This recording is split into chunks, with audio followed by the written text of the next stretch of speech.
Rampurhat medical কলেজে সোনালী বিবির পাশে দাঁড়ালেন এসআরডি এর চেয়ারম্যান অনুব্রত মণ্ডল।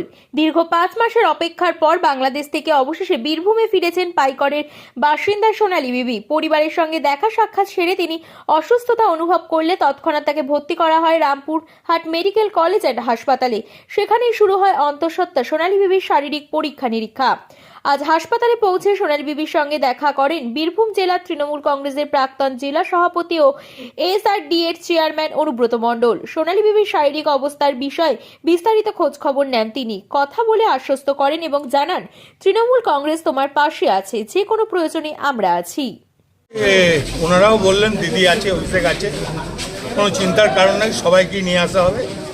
ওনার স্বামী টামি যা আছে সব আবার ওরাও ফিরে আসবে এবং খুব খুশি দেখলাম এবং খুব ভালো আছে, সুস্থ আছে।